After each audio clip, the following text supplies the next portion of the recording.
김정은은 훨씬 더 99.9% 만들어진 회담을 나가지 만나서 얘기하자 그러면은 너나 잘하세요 그럴 거예요. 김정은이 이거 뉴시스 보나 모르겠네요. 꼭 봐야 되는데. 저희 스크립 열심히 하더라고요. 예. 한국은 핵이 너무나 일상적이어서 한국의 강아지들은 집에 가서 보면 저녁에 핵거리거든요. 핵심이 애들 장난이에요? 세계 5나라만 하는 걸 북한이 한다고요? 조선업도 형편없는데? 조금 심하게 말씀드리면 저는 그저 웃지요. 방심하면 안 됩니다. 그러나 상식을 뛰어넘는 일을 북한이 하니까 황당한 거예요.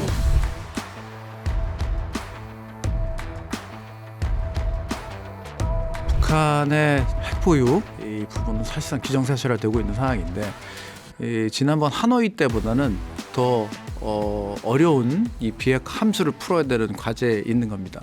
그렇다면은 이 김정은은 상당히 한껏 그 협상력이 높아졌단 말이죠. 그렇다면 트럼프 입장에서는 이 빅딜을 더 큰 빅딜을 해야 되는데 이 비핵화 합의까지 가려면 더 큰 선물을 준비해야 되지 않습니까? 이게 쉽지 않을 텐데요. 어떻게?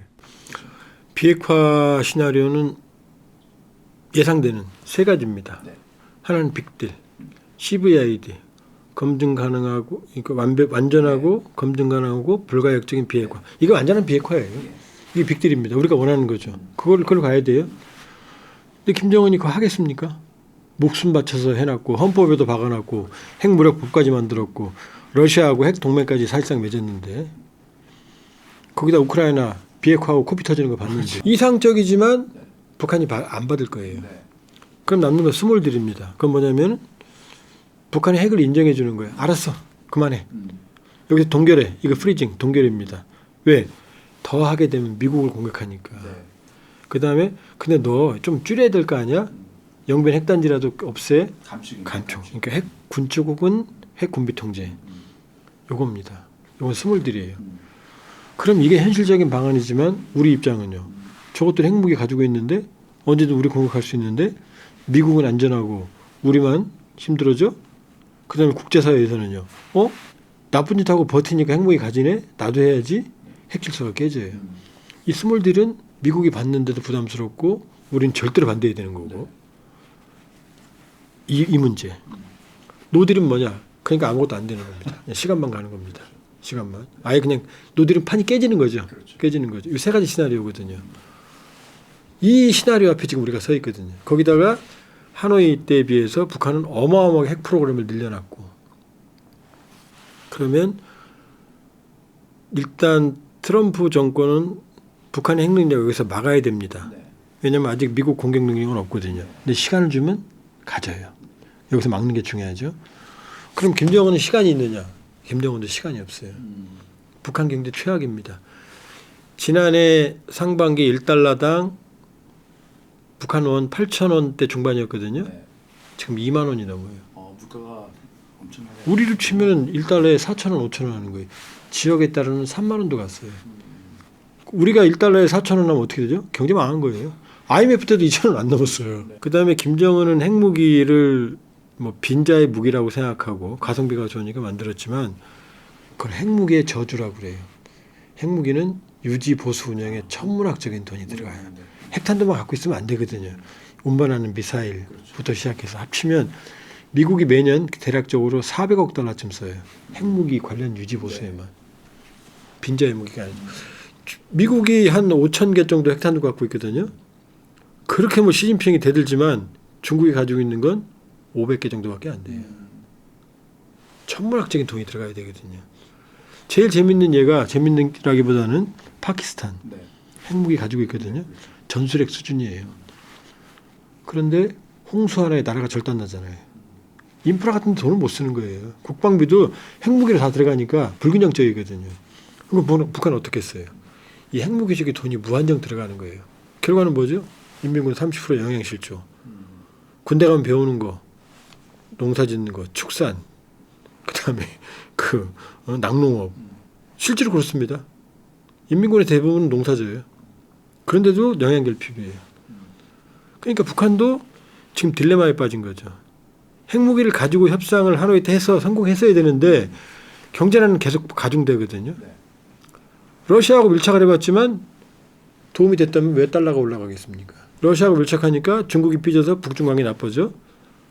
중국이 북한 교역의 2023년 기준으로 98.3%거든요. 러시아는 1%도 안 돼요. 모든 게 지금 꼬이고 있어요. 스텝이. 그럼 북한도 원해의 협상을. 트럼프도 빨리 문제를 진정시켜야 되고 서로 만나려고 하는데 합의안이 안 나오는 거죠. 트럼프 일기 때처럼 파격적인 탑다운은 쉽지 않다. 김정은이 안 나올 거다. 한번 당해봤습니다. 뭐 판문점까지 가고 막 그랬지 않습니까? 아마 서로 김정은은 보다 확실한 개런티, 보장을 원할 거고 그러려면 탑다운 같은 바텀업, 긴 실무협상, 간보기를 통해서 간극을 조정하는 과정이 2025년이 되지 않을까. 2025년에 2018년, 19년 같은 드라마는 쉽지 않지 않겠느냐. 아마 우리는 어떤 의미에서는 완전한 비핵화, 빅딜이 돼야 되는 거고 그러니까 현실적으로는 빅딜 같은 스몰딜의 안이 나올 가능성도 배제할 수가 없죠. 우리는 이제 모든 가능성, 빅딜, 스몰딜, 노딜 모든 가능성을 열어놓고 우리의 대비책을 만들어 나가야 되는 거죠.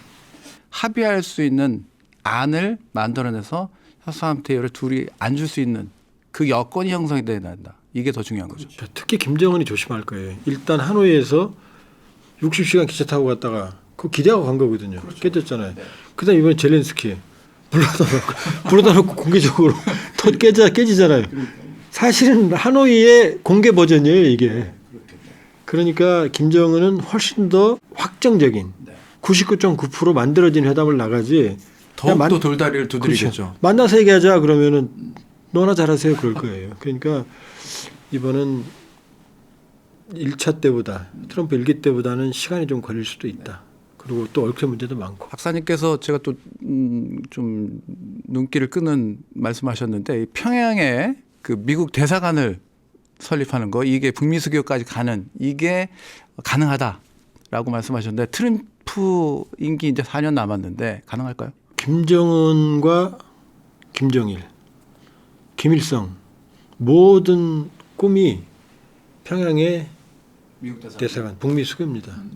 왜냐하면 북한이 살아남기 위해서는 북미 수교를 해야 되고 그럼 북일 수교가 되고 그러면 수백억 달러의 수교 배상금이 일본에서 들어오고 북미 수교했다는 얘기는 세계 경제의 일원으로 포섭이 되다는 거고. 그럼요. 그게 살 길이라는 거 이 사람들은 다 알아요.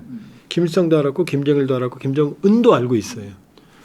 근데 김정일은 핵을 개발하는 단계에서 협상을 하고 싶었고 근데 김정은은 핵을 가지면 협상력이 더 커지니까 협상을 할 수 있을 거라고 생각했는데 그게 오판이었죠.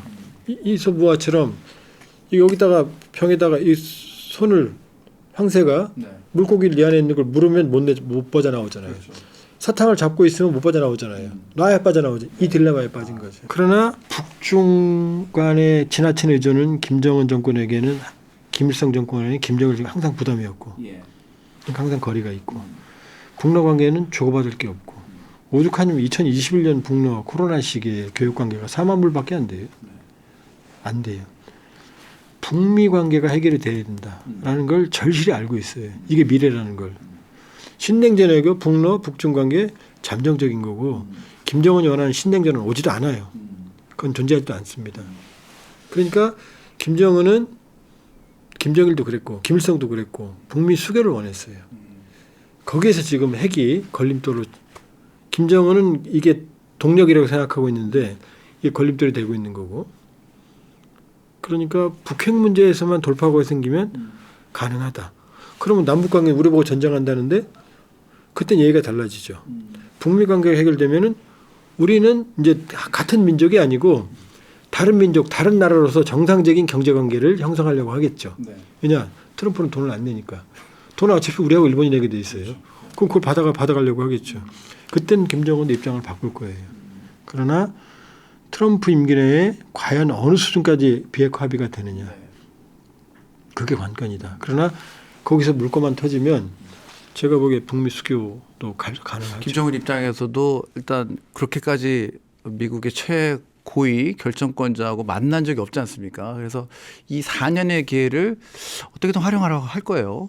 김정은에게 마지막 기회일 수도 있어요. 저는 북한 위기론자거든요. 북한 내의 모든 징후로 봤을 때 여기서 김정은이 김정은이 이거 뉴스 보나 모르겠네요. 꼭 봐야 되는데. 저희 스크랩 열심히 하더라고요. 예. 그러면 그게 마지막 찬스입니다. 네. 여기서 기회를 놓치면 아마 앞으로 기회가 없을 수도 있어요. 그리고 트럼프 대통령의 특징은 야누스의 양면이에요. 네. 웃다가 안 되면 때립니다. 트럼프 일기 때도 기억나시잖아요. 협상했지만 안 되면 야, 거기 폭격하면 안 돼? 그래서 화들짝 놀랬다는 거 아니에요. 안보자기들이. 이란도 그러잖아요. 하마스도 지금 강력하게. 젤렌스키를 거의 무기까지 안 주잖아요. 그건 폭격한 거나 마찬가지예요. 사실은. 그렇기 때문에 김정은이 상황 파악을 잘해야 된다. 이건 마지막 기회고 그리고 더 극단적인 상황으로 가게 되면 무슨 수를 쓸지 트럼프도 모른다. 그리고 이게 김정은에게 마지막 기회다. 오히려 트럼프가 거래 중심적이니까. 그렇지 않다면 김정은에게 향후 기회는 없을 거고 더 북한의 위기는 심화될 거다. 모든 독재는 내부에서 붕괴해요. 박사님 요거 하나 여쭙고 싶은데 저 사진 보시면은 그 북한이 얼마 전에 8일 날 공개한 사진인데 김정은이 그 옆에 지나가는데 저게 이제 북한에서 건조 중인 어떤 잠수함이라고 주장을 하고 있는데 이게 사실이라면 상당한 건조 능력을 좀 가진 것으로 보입니다. 한 5톤급에서 8톤급이라는 분석이 나오는데 이 시기에 딱 공개한 걸 보면 지금 아까 말씀드렸지만 자유날개, 그 자유방패 연납 훈련을 앞두고 딱 엄포형으로 한 것 같은데 북한의 핵 그 잠수함 능력 좀 올라가 있는 건 맞다고 보시는 거죠? 한국은 핵이 너무나 일상적이어서 한국의 강아지들은 집에 가서 보면 저녁에 핵거리거든요. 이 말씀 왜 드리냐면 지금 저걸 북한은 핵추진 잠수함이라고 그랬거든요. 네네. 지구상에서 핵추진 잠수함을 만들 수 있는 나라는 5나라입니다. 미국, 러시아, 영국, 프랑스, 중국. 이 중에 중국은 아직도 속된 말로 삽질해요. 기술이 떨어져서. 그만큼 어렵다는 얘기죠. 예, 중국은 이 잠수함 은밀성이 생명이거든요. 근데 이 은밀성 극복을 못하고 원자로 문제 해결을 못해서 심지어는 물속의 경운기라 그래요. 다 들켜요. 심지어 일본한테 들켜갖고 강제로 부상한 적 그건 최고의 치욕이거든요. 너 안 나오면 죽일 거야. 잠수함을 안 들키면 정말 무섭지만 들키면 깡통이거든요. 그 정도거든요. 그다음에 5,000톤급 이상을 건조할 수 있는 나라도 미국, 러시아, 영국, 프랑스, 중국. 중국은 이것도 힘들었으니까 헤매고 있어요. 지금. 얼마 전에 그런 기사 보셨을 거예요. 독후안에서 중국 잠수함 침몰했다는 거 나온 적이 있거든요. 그렇게 어려운 기술이에요. 자, 5,000톤 이상으로 보이고 크기를 봐서 원래 핵 추진하려면 5,000톤 이상 돼야 돼요. 더 작은 것도 있지만 그다음에 핵 추진 애들 장난이에요. 세계 5나라만 하는 걸 북한이 한다고요? 조선업도 형편없는데 세계 최고의 핵 강국 중에 하나가 프랑스거든요. 프랑스가 샤를르 드골 항공모함을 만들었거든요. 핵 선진국 핵 잠수함도 만들었어요. 근데 문제가 있어서 원자로 문제가 있어서 다 만든 항공모함을 반으로 쪼개갖고 다시 이어붙였어요. 그래서 샤를르 드골의 그 수명 주기가 아주 짧아졌어요. 그다음에 영국 그 핵 강국도 그 퀸 엘리자베스 항공모함을 핵 추진으로 안 만들었어요.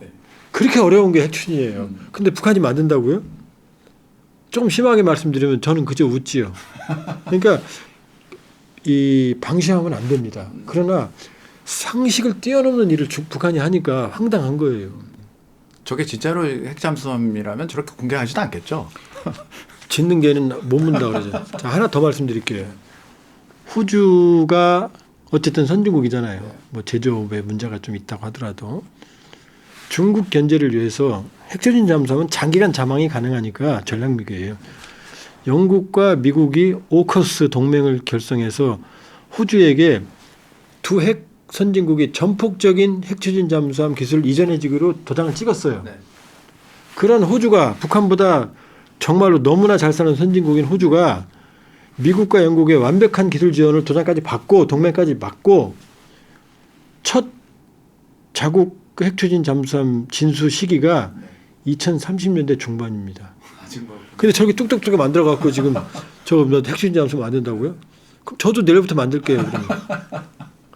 방심하면 안 되지만 말도 안 되는 얘기다. 그럼 여기서 이제 그러죠. 러시아가 기술 주면 지금 호주 기술 준다고 그랬잖아요. 지금 미국과 영국이 양국에 다 준다고 그랬잖아요. 그리고 러시아가 그렇게 목매고 있는 중국하고도 중국 핵잠수함 문제 있다고 그랬잖아요. 그 기술 안 주니까 문제가 있는 거예요. 근데 북한한테 준다고요? 병역 좀 파병해줬다고 준다고요? 아니죠. 그러니까 저 나라는 나라를 하기도 좀 그렇죠. 김정은이 말하면 해야 돼요. 되든 안 되든. 2023년 9월에 또 우리를 실소하게 만든 일이 벌어졌어요. 전술핵 공격 잠수함이라는 거 뚝딱거리고 만들어냈어요. 그건 뭐냐면 1800톤급 로미오급 재래식 잠수함. 이것도 물속의 경운기예요. 만든 지 30년, 40년 지난 거예요. 그걸 이어붙여갖고 거기다가 SLBM, 잠수함 발사 탄도미사일, 그것도 10발이나 들어가는 과분 수형을 만들어서 신나서 김근옥함이라고, 김근옥이 6.25 때 영웅 이름이거든요. 근데 그 김근옥 함부터 거짓말이에요. 주문진 해전이라고 있어요. 그때 북한의 어뢰정이 50톤급짜리가 10,000톤이 넘는 순양함을 격침시켰다고 미국 걸. 그 새빨간 거짓말이에요. 그런 일 존재하지도 않았어요. 본인들이 격침시켰다고 하는 순양함 이름은 그건 이미 폐기된 지 오래된 함이었거든요. 그 영웅이 김근옥이에요. 가짜 영웅의 이름을 붙였거든요. 저렇게 만들었거든요. 놀랬죠. 저 말이 안 되거든요. 저거는 돌아가는 거 아닙니까? 전날로 끝이었어요. 전날 처음 진수하고 운행할 때 우리 합참이 비정상적으로 운영한다. 이게 될 수가 없거든요. 경운기군요. 경운기는 괜찮아요. 저거는 과분수니까 중심이 안 맞아요. 그래서 저 이후로 2023년 9월 이후로 지금까지 한 번도 운항이 포착된 적이 없어요. 네, 다행이에요. 운항하면 큰일 나요. 그 침몰할 수도 있거든요. 핵탄도 싣고 침몰하면 어떻게 돼요, 통에. 그런데 지금 뭐 핵추진 잠수함을 지금 만든다고요? 한 50년 걸리면 모르죠. 전력화 힘들다. 만들어도 운영은 다른 얘기다. 오히려 만들면 더 큰일이다. 통일을 오염시킬 수도 있잖아요. 엉망으로 지금. 그러니까 방심은 안 되지만 이러면 이제 자꾸 그러거든요. 너무 방심한다고 욕먹으니까 제가 자꾸 조심스러운데 상식적으로 말이 안 되는 얘기입니다. 북한 기술로 불가능해요. 러시아가 도와줘도 불가능해요. 네, 트럼프팔 간세 전쟁 발발로 전 세계가 지금 촉각을 곤두세우고 있습니다. 그런데 우크라이나전을 풀어가는 과정에서 보듯이 이 트럼프 2기를 맞아 이 안보 질서에도 큰 변곡점을 맞고 있습니다. 미국과 이 밀접한 관계가 있는 우리나라로서는 이 한미동맹, 혈맹으로 표현되는 이 한미관계의 뿌리가 흔들릴 수도 있습니다. 그 어느 때보다 정확한 상황 판단과 이 변화를 읽어내는 깊은 수일기가 필요한 상황입니다. 하루빨리 국내 정치 문제가 해결되고 이 우리나라 국익을 극대화시킬 수 있는 전략을 짜야 할 것으로 보입니다. 오늘은 조한범 박사님 모시고 복잡하게 변화하는 국제 질서와 한반도 문제에 대해서 얘기 나눠봤습니다. 오늘 말씀 잘 들었습니다.